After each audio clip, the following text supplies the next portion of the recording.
오늘 성탄주일 우리에게 주시는 하나님의 말씀은 누가복음 2장 22절에서 39절까지 말씀, 저와 여러분이 한 절씩 말씀을 교독하여 받겠습니다. 22절 제가 먼저 읽습니다. 모세의 법대로 정결예식의 날이 참에 아기를 데리고 예루살렘에 올라가니 이는 주의 율법에 쓴 바 첫 해에 처음 난 남자마다 주의 거룩한 자라 하리라 한 대로 아기를 주께 드리고 또 주의 율법에 말씀하신 대로 산비둘기 한 쌍이나 혹은 어린 집비둘기 둘로 제사하려 함이더라. 예루살렘에 시므온이라 하는 사람이 있으니 이 사람은 의롭고 경건하여 이스라엘의 위로를 기다리는 자라. 성령이 그 위에 계시더라. 그가 주의 그리스도를 보기 전에는 죽지 아니하리라 하는 성령의 지시를 받았더니 성령의 감동으로 성전에 들어가매 마침 부모가 율법의 관례대로 행하고자 하여 그 아기 예수를 데리고 오는지라. 시므온이 아기를 안고 하나님을 찬송하여 이르되 주제여 이제는 말씀하신 대로 종을 평안히 놓아 주시는도다. 내 눈이 주의 구원을 보았사오니 이는 만민 앞에 예비하신 것이요 이방을 비추는 빛이요 주의 백성 이스라엘의 영광이니이다 하니 그의 부모가 그에 대한 말들을 놀랍게 여기더라. 시므온이 그들에게 축복하고 그의 어머니 마리아에게 말하여 이르되 보라 이는 이스라엘 중 많은 사람을 패하거나 흥하게 하며 비방을 받는 표적이 되기 위하여 세움을 받았고 또 칼이 내 마음을 찌르듯 하리니 이는 여러 사람의 마음의 생각을 드러내려 함이니라 하더라. 또 아셀 지파 바누엘의 딸 안나라 하는 선지자가 있어 나이가 매우 많았더라. 그가 결혼한 후 7해 동안 남편과 함께 살다가 과부가 되고 84세가 되었더라. 이 사람이 성전을 떠나지 아니하고 주야로 금식하며 기도함으로 섬기더니 마침 이때에 나와서 하나님께 감사하고 예루살렘의 속량을 바라는 모든 사람에게 그에 대하여 말하니라. 주의 율법을 따라 모든 일을 마치고 갈릴리로 돌아가 본 동네 나사렛에 이르니라. 아멘. 하나님 말씀입니다. 모두 자리에 앉겠습니다. 2024년도 우리 성탄주일 예배에 함께한 우리 모든 성도님들 사랑하고 축복합니다. 메리 크리스마스입니다. 우리 온라인으로 예배하는 우리 모든 성도들에게도 성탄의 인사를 드립니다. 미국에서 있었던 일이에요. 그 어느 이제 할아버지가 이렇게 이야기를 나눴던 사연인데 결혼해서 이분이 한 아내랑 2번 결혼을 하게 되는 사연을 이야기를 하셨어요. 왜 그렇게 됐냐면 사랑하는 아내가 그만 나중에 치매를 앓고서 남편인 거를 못 알아보는 겁니다. 참 너무너무 남편이 마음이 아프죠. 할 수 없이 그 치매 전문 병원에 아내는 입원하고 그리고 매일 아내를 찾아가는 거예요. 근데 아내가 아이스크림을 너무 좋아해요. 그래서 매일 아이스크림을 사서 아내에게 찾아가는데 아내는 그 아이스크림을 가져다 주는 남자가 남편인 걸 모르는 거예요. 기억을 못 하는 거예요. 그냥 아이스크림 갖다 주는 좋은 아저씨. 근데 그렇게 몇 년을 매일 아이스크림을 사다가 아내에 주는 남편이 어느 해 크리스마스가 되는 날 아내 옆에 앉아서 묻습니다. 당신은 내가 좋아요? 그렇게 물어요. 그랬더니 그 아내가 당신이 아이스크림을 갖다 주니까 저는 좋아요. 그렇게 대답을 하더래요. 그래서 남편이 기다렸다는 듯이 아내에게 이렇게 얘기합니다. 그러면 저와 결혼해 줄래요? 이렇게 부탁을 하는 거예요. 청혼을 했어요. 근데 그 아내가 한참 생각을 하다가 저에게 매일 아이스크림을 계속 사다 주면 결혼하겠습니다. 그러는 거예요. 그래서 이제 두 사람이 이제 결혼을 하게 된 거죠. 요양원에 있는 목사님에게 주례를 부탁하고 하객들은 몇 명이 오지는 않았지만 성탄절 오후에 조촐한 결혼식을 하게 됩니다. 그때 결혼식을 마치고 이 남편 된 이 할아버지가 노인이죠. 하객들에게 인사를 하는데 이렇게 이야기를 하더라고요. 오늘 저희들의 결혼식에 참여해 주신 여러분께 진심으로 감사를 드립니다. 제가 저희 아내와 이런 번거로운 결혼식을 다시 준비한 것은 단 한 번만이라도 제 아내에게 사랑하는 남편이라는 말을 꼭 듣고 싶었기 때문입니다.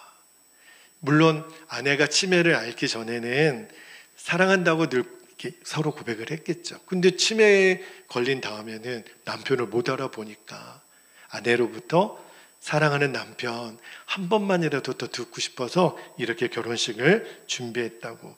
여러분, 이 남편의 이 마음이 여러분 이해가 되시는지 모르겠어요. 저는 이 이야기를 읽으면서 이게 성탄절을 향한 주님의 마음이시겠다. 여러분, 그 남편을 잊어버린 아내를 바라보는 그 남편의 심정 얼마나 안타깝겠어요. 그런데 주님이 오늘 저와 여러분에게 이렇게 물으시는 것 같아요. 너는 나를 잊을 수 있더냐? 이렇게 물으신다는 생각이 들었어요. 왜냐하면 여러분, 우리는 주님을 너무 많이 잊어버리고 살아요. 주님은 우리에게 말씀하시기를 나는 한순간도 너를 잊어본 적이 없다. 근데 주님은 우리에게 물으세요. 너는 나를 어떻게 그렇게 자주 잊냐? 여러분, 성탄절에 주님은 우리에게 듣고 싶으신 것 같아요. 그 남편이 아내에게 사랑하는 남편 이 소리를 듣고 싶은 것처럼 주님, 저 주님 사랑해요. 나의 사랑하는 주님, 주님은 나의 모든 것입니다. 이렇게 주님 그 고백을 듣고 싶은 그 날이 오늘 성탄절이 아닌가라는 생각을 하게 됐습니다. 여러분, 꼭 여러분에게 부탁하고 싶은 게 있어요. 성탄절을 아무 생각 없이 맞이하지 않게 되기를 바랍니다. 어린애들은 성탄절날 부모님으로부터 선물이라도 받으니까 선물 받는 날 그렇게라도 마음이 들뜨지만 저와 여러분은 그냥 성탄절이 왔으니까 이제 일주일 지나면 올해도 다 가나보다 이 정도로만 끝나지 않았으면 좋겠어요. 올해 성탄절만큼은 여러분에게는 특별한 의미가 있기를. 그러려면 준비를 해야 돼요. 성탄을 맞을 준비를.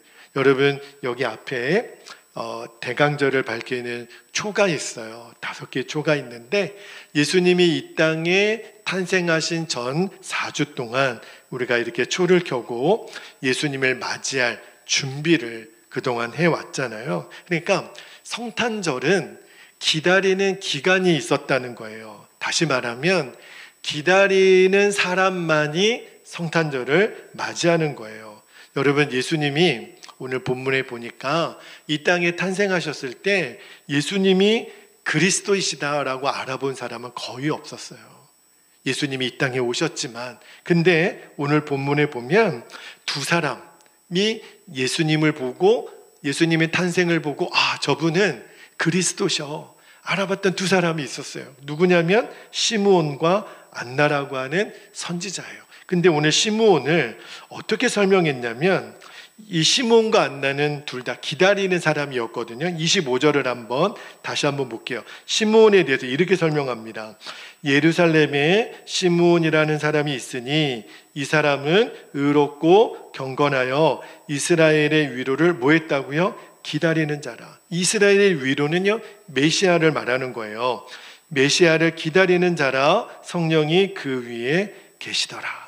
그리고 37절 38절에 보면 안나 선지자, 결혼하고 7회 이후에 이제 과부가 된 여인을 이렇게 묘사하기를 37절 볼게요. 과부가 되고 84세가 되었더라. 이 사람이 성전을 떠나지 아니하고 주야로 금식하며 기도함으로 섬기더니 마침 이때에 나와서 예수님의 탄생을 보고 나와서 하나님께 감사하고 예루살렘의 속량을 바라는 모든 사람에게 그에 대하여 말하니라. 이렇게 안나 선지자를 이야기를 해요. 여러분, 구약 성경의 맨 마지막 성경이 뭔지 아시나요?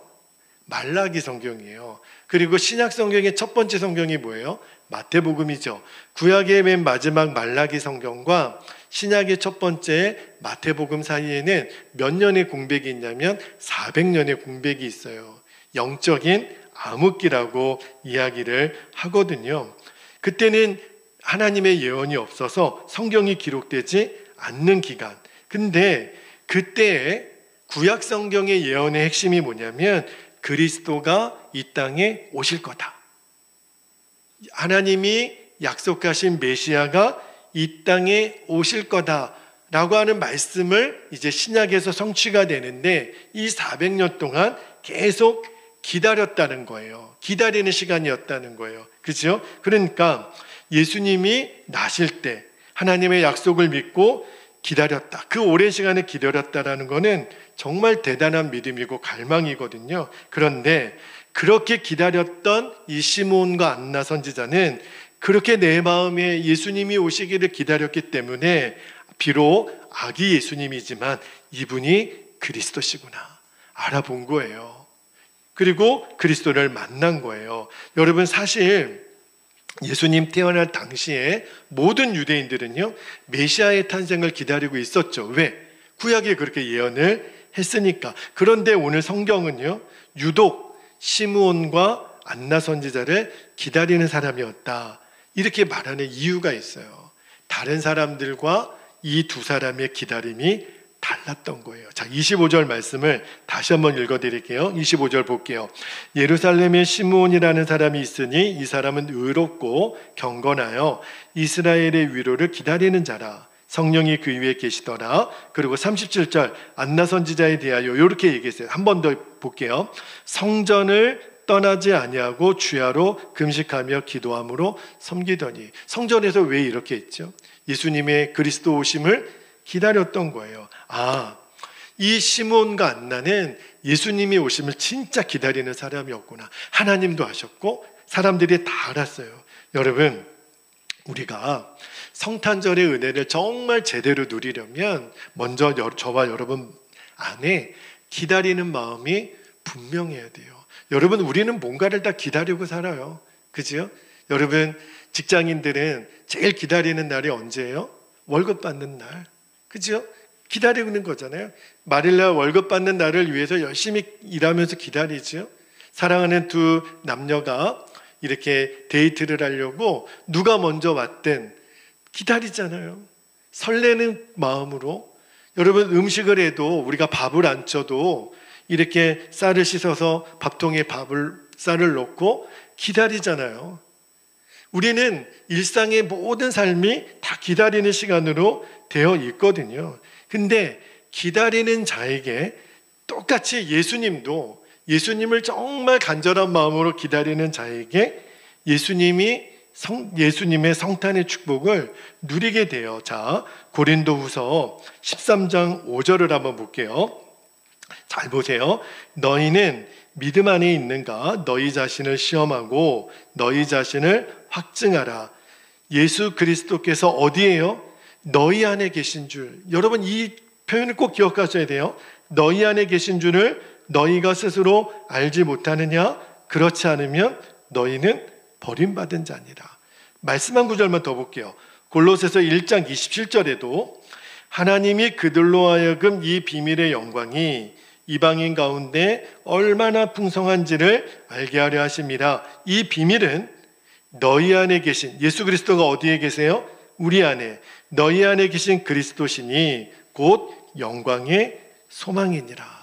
여러분, 이게 진정한 성탄이에요. 성탄은 예수님이 이 땅에 오신 것뿐만 아니라 내 안에 오셨다. 예수님이 내 안에 탄생하셨다. 이게 성탄의 진정한 메시지예요. 그런데 너무너무 안타깝게도 많은 성도님들이 예수님이 내 마음에 임하셨다라고 하는 확신을 누리지 못해요. 그냥 나 혼자 사는 줄 알아요. 이 놀라운 축복을 누리지 못합니다. 여러분, 마음에 예수님이 정말 내 안에 계신가?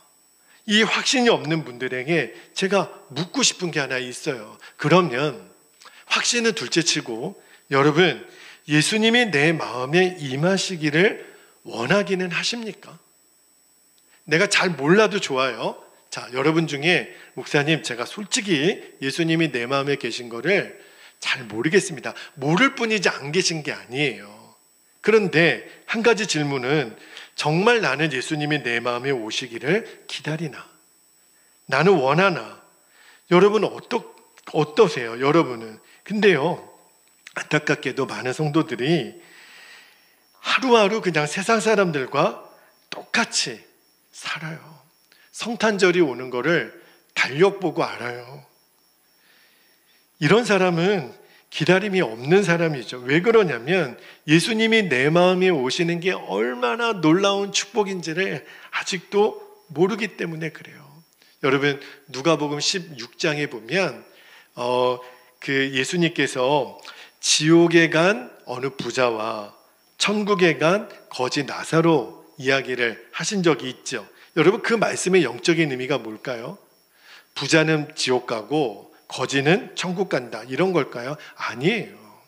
예수님이 부자와 거지 나사로 비유를 말씀하신 핵심이 뭐냐면, 그 전후 맥락을 보면 그 이야기를 듣는 사람들에게 영원한 세계가 있다라는 거예요. 영생이 있는데 영생은 영원한 천국과 영원한 지옥으로 갈려진다는 거예요. 그러니까 천국도 영원하고 지옥도 영원한데, 근데 그 두 영원한 세계를 위해서 이 땅에서 영생의 축복을 누리기 위해서는 준비해야 된다는 거예요. 자, 여러분, 그러면 지옥에 간 부자는 왜 지옥에 갔을까요? 그 사람의 죄는 뭐죠? 그 사람의 죄는요, 영생의 축복을 소홀히 여겼던 거예요. 정말 가장, 영생이라고 하는 거는요, 가장 비참한 인생을 살았던 나사로의 인생이 이 땅에 사는 동안 거지로 살았으니까 불행했죠. 그러나 영생이 있기 때문에 나사로는 행복한 사람이라고 말할 수 있죠. 그러나 부자는 이 땅에서는 호의호식을 누리며 살았지만, 그러나 그는 불행한 사람이에요. 왜요? 죽고 나서 영원한 천국에 갈 수가 없었거든요. 부자는 그걸 몰랐던 거예요. 그런데 여러분, 정말 안타까운 거는 너무 많은 그리스도인들이 이 은혜를 머리로만 아는 거예요. 누리지 못하고 있어요. 그러니까 예수님을 믿고서도 이 땅에서 조금 더 편하고 조금 더 쉽게 살려고 해요. 그게 결과가 뭐죠? 세상 사람들과 다른 것이 아무것도 없어요. 여러분, 여러분이 직장에 가면, 여러분이 학교에 가면, 여러분이 세상 친구들을 만나면 세상 사람들이 여러분에게, 야, 다르다. 너는 예수 믿는 사람이기 때문에 역시 다르다, 이런 이야기를 많이 들으세요. 아유, 너 교회 다닌다 그랬지. 너랑 나랑 다를 게 뭐가 있냐? 똑같다. 이런 이야기를 많이 들으세요. 여러분, 초대교회 당시에는요, 세상 사람들이 예수 믿는 사람들을 엄청 욕했습니다. 막 때렸습니다. 막 핍박했습니다.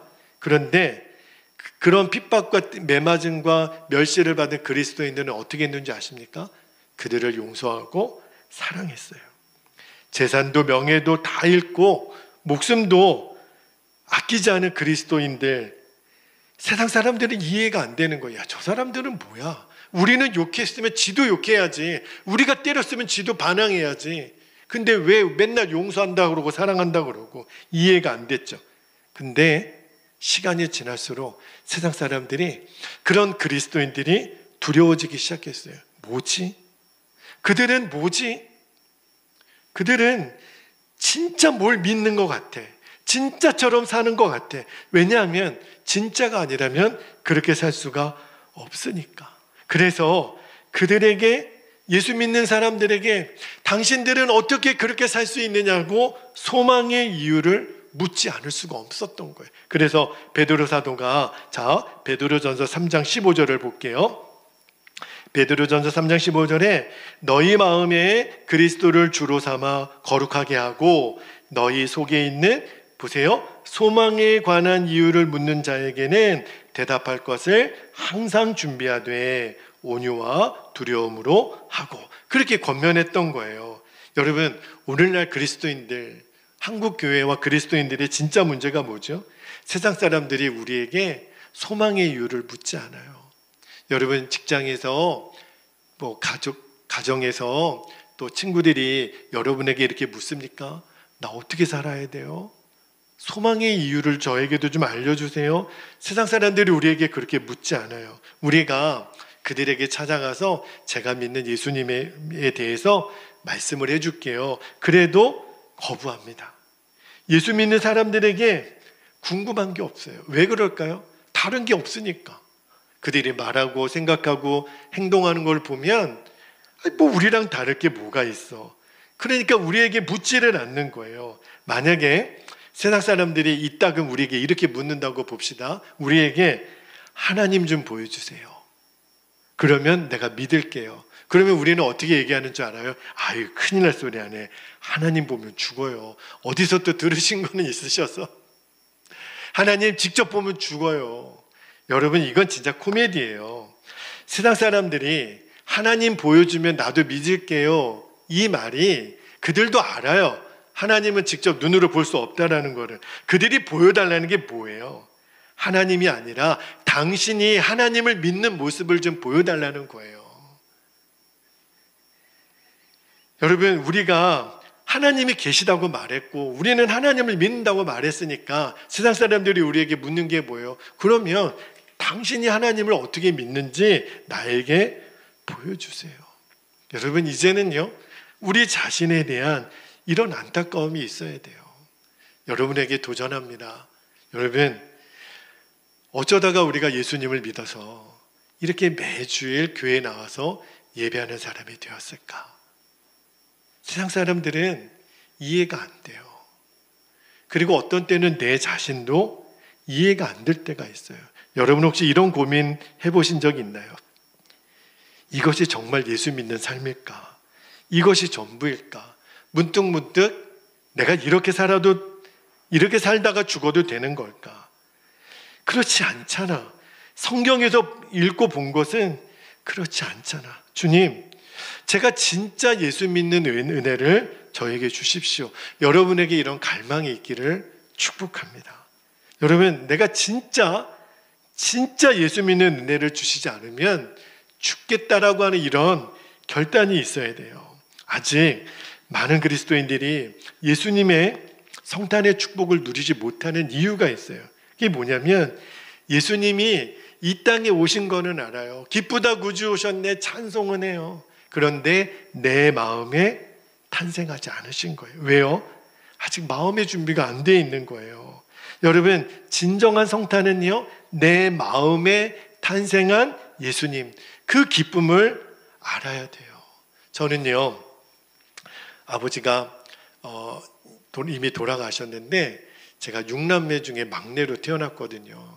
근데 아버지 돌아가시기 전까지 한 번도 아버지가 저에게 막내 아빠가 아들 사랑해 라고 하는 이야기를 한 번도 들은 적이 없어요. 그게 제 마음에 어렸을 때는 부모가 그런 얘기를 해주든 안 해주든 그렇게 대수롭지 않게 생각했는데 제가 나중에 아버지가 되고 나니까 왜 우리 아버지는 나에게 사랑한다라고 이야기를 안 해주셨을까? 제가 일본에 선교사로 갔다가 아버지한테 한 번은 듣고 싶은 거예요. 아버지 찾아가서 억지로라도 아버지 막내 아들 사랑한다고 한 번만 말해주세요. 부탁하려고 가려고 그랬는데 아버지가 치매에 걸리셨어요. 저를 못 알아보시는 거예요. 제가 아들인지 누군지 못 알아보시는 거예요. 너무 마음이 아프더라고요. 그래서 아버지 모시고 목욕탕도 가고 아버지 모시고 식사는 대접하지만 아버지가 아들인지를 모르는 거예요. 결국은 아버지 돌아가실 때까지 사랑한다는 이야기를 한 번도 듣지 못했어요. 물론 알죠.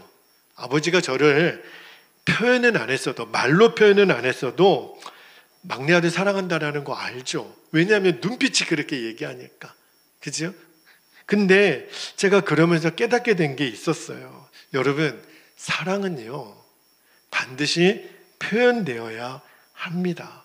그래서 제가 그게 저에게는 아픔이 되어서 그런지 모르겠지만 제가 제 아이에게는 매일 사랑한다고 얘기를 해줘요. 매일 꼭 안아줘요. 그 표현을 아끼지 않습니다. 여러분, 때때로요, 우리는 서로의 마음을 잘 알지 못해서 답답할 때가 있죠. 여러분, 여기 이제 부부도 계시고 또 싱글도 계시고, 여러분 이제 가정에서 남편과 아내가 어때요? 여러분은 남편은 아내의 마음을 잘 아십니까? 아내는 남편의 마음을 아십니까? 여러분, 부모와 자녀가 이렇게 있는데 부모 자녀는 서로의 마음을 잘 압니까? 성도들이 이렇게 있는데 서로 좀 마음을 잘 아십니까? 청문회를 하지 않는 이상 마음을 잘 모르겠다고 답답해하는 경험이 너무 많아요. 자, 그런데 그럼 이 문제를 하나님께 한번 적용해 볼게요. 여러분, 하나님은 저와 여러분의 마음을 잘 아실까요? 아시겠죠? 하나님은 우리의 마음의 중심을 보신다고 그랬으니까. 근데 여러분, 하나님이 내 마음을 다 아신다라는 게 좋으세요? 아니면 두려우세요?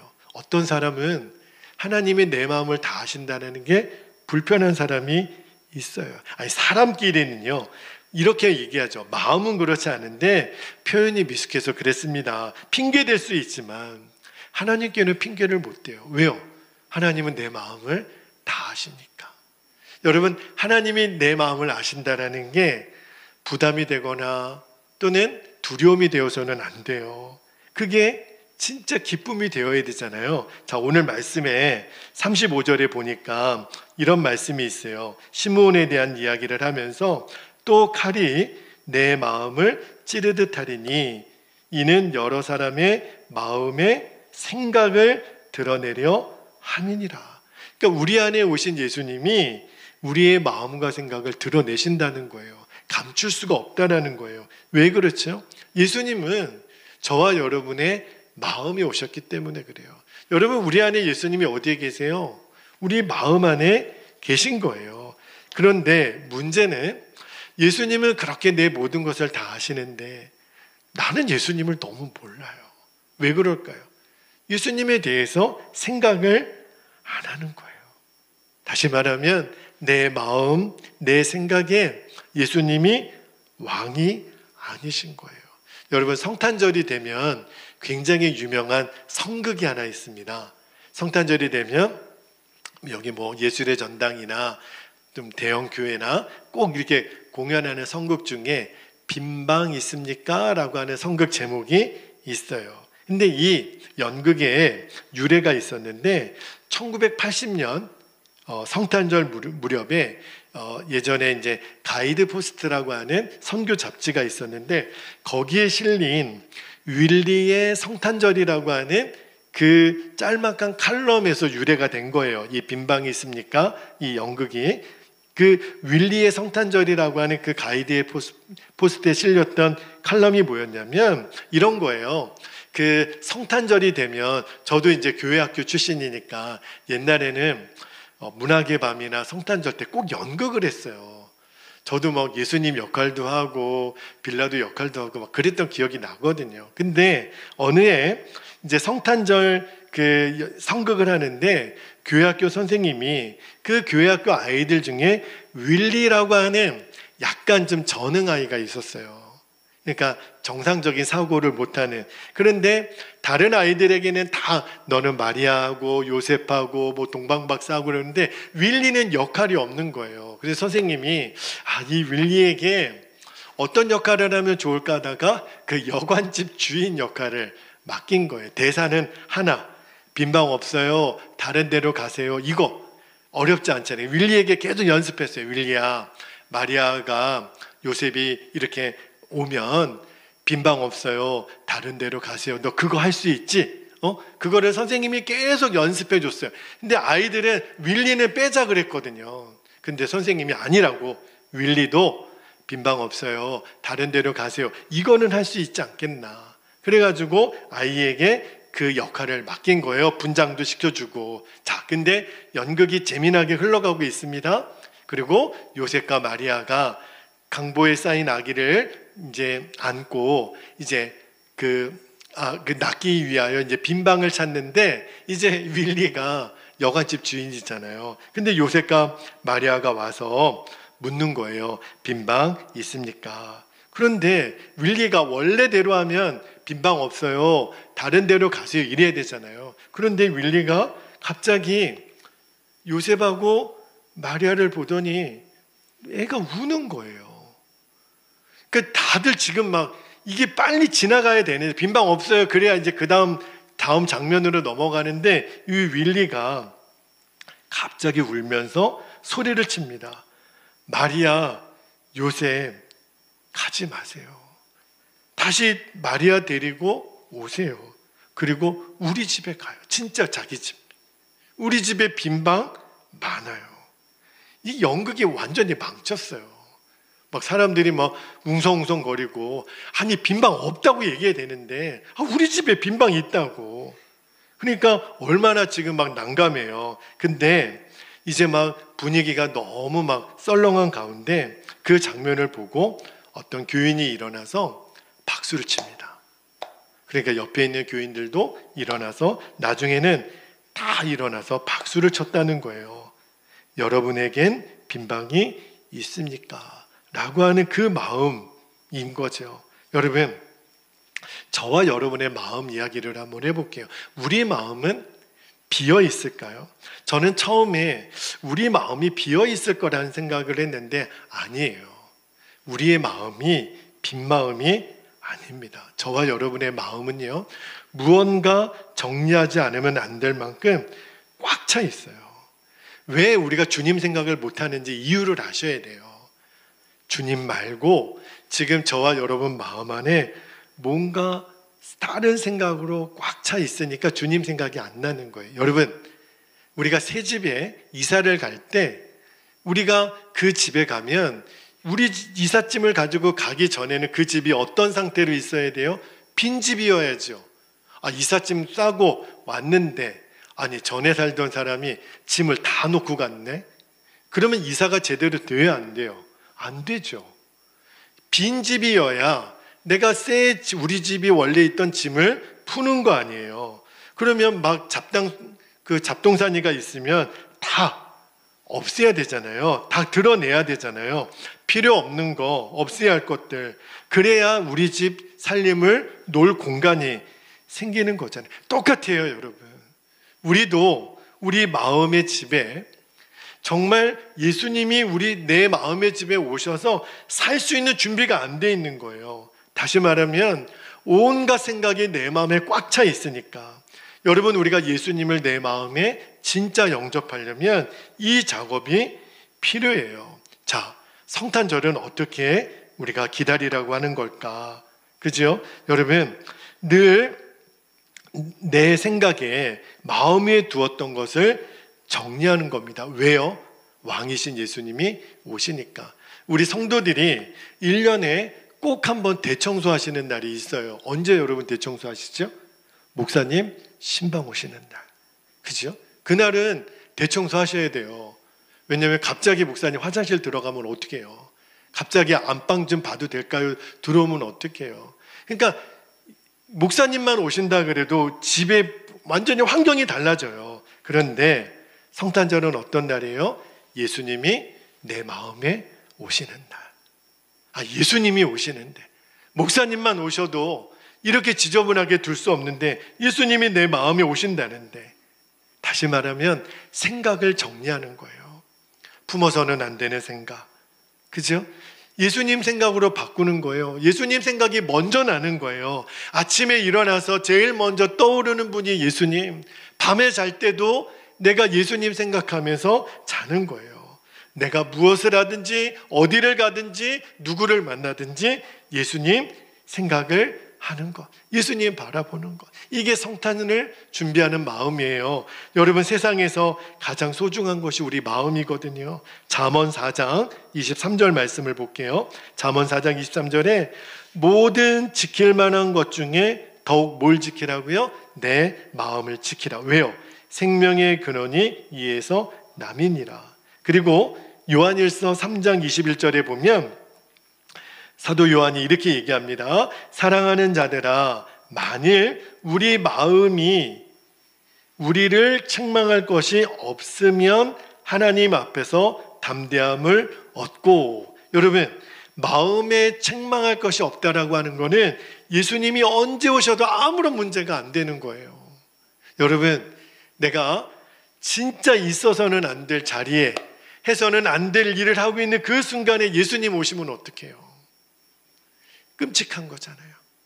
아니, 사람만 내가 정말 말도 안 되는 장소 해서는 안 될 일을 하고 있는 그 순간에 목사님만 갑자기 나타나도 기절초풍할 일이잖아요.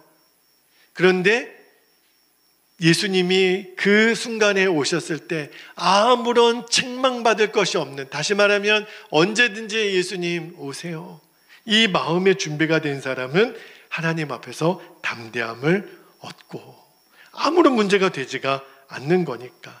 여러분, 사람은요 다 무언가 내 마음에 그 팔려있는 뭔가가 있어요. 그게 노예가 되거든요. 그래서 여러분, 내 안에 들어오는 이 작은 죄를 조심하셔야 돼요.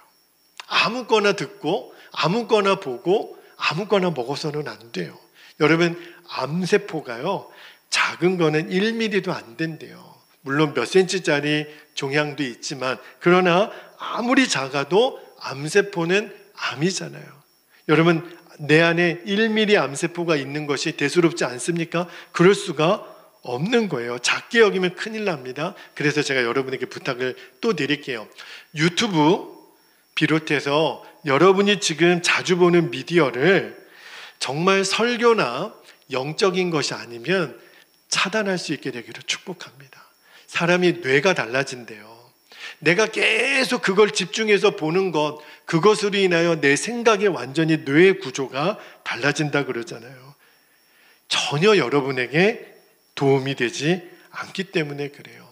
마지막 한 가지만 여러분에게 좀 나누고 기도하기를 원하는데, 여러분, 예수님이 내 마음에 왕으로 오시는 이 성탄의 기쁨을 계속 누리려면 어떻게 하면 되냐면, 언제나 내 마음을 열고 살아야 돼요.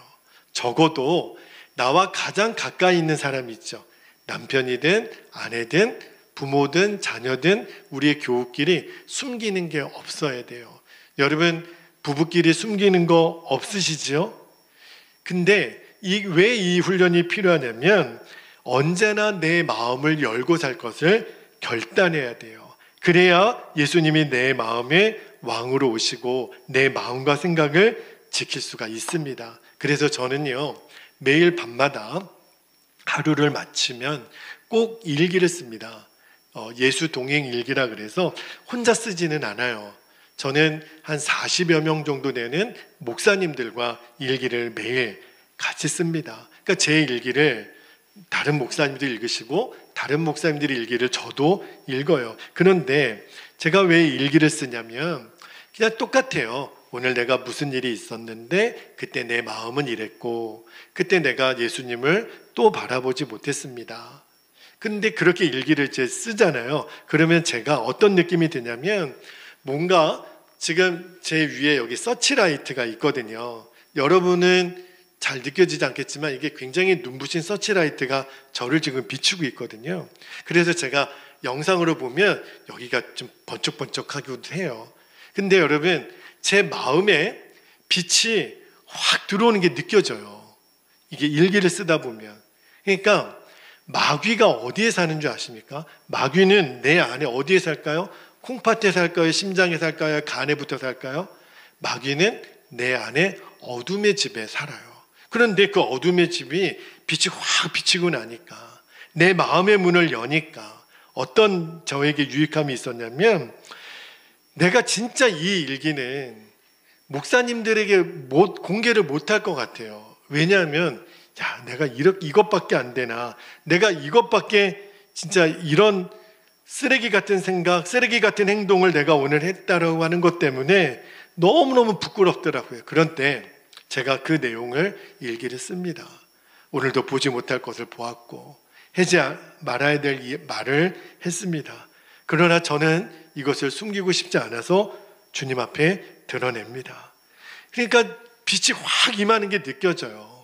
그리고 나서 이제 어떤 생각이 드냐면, 이제 일기에 쓰지 못할 거면 아예 하지 말자. 그죠? 아니, 감추려고 할 생각보다는 그러면 감추려고 하지 않도록 살면 되는 거잖아요. 그지요? 아니 어떻게 오픈해요? 라고가 아니라 그러면 오픈해도 괜찮을 만큼 살면 되잖아요. 아 그렇구나. 이게 빛 가운데 나를 드러내는 삶이구나 하는 거를 매일 제가 경험해요. 만약에 이 일을 중단하잖아요. 못 찾겠다 깨꼬리 하면서 아니 뭐하러 얘기를 해. 내가 그래도 나이스하고 젠틀한 사람인 것처럼 보여야 되는데 뭐하러 숨겨. 이러고 내가 일기도 안 쓰고 내 마음의 문을 닫잖아요. 그러면 내 안에 어두움은 점점 번져갑니다. 그러면 예수님 생각이 내 안에서 점점 없어져요. 저는 이제 계속해서 제 삶을 하나님 앞에 드리기로 결단을 하고 빛 가운데 저를 드러내는 그 작업을 매일 합니다. 여러분에게도 도전해요. 이제 여러분에게도 함께 일기를 쓸 수 있도록 제가 도움을 드리려고 하는데 여러분 내 마음 안에 예수님의 역사가 나타날 때 그때가 진짜예요. 여러분 성탄절의 진짜 중요한 준비는 내 마음에 왕으로 오실 예수님을 모실 준비를 하는 거예요. 이제 더 이상 원망이나 상처나 실패 그런 거 묵상하지 말고 이제 내 안에 잡동사니 다 갖다 버리고 예수님 생각, 예수님을 내 마음의 생각의 주인으로 모셔드리면 여러분이 내 안에 탄생하신 예수님을 누리게 됩니다.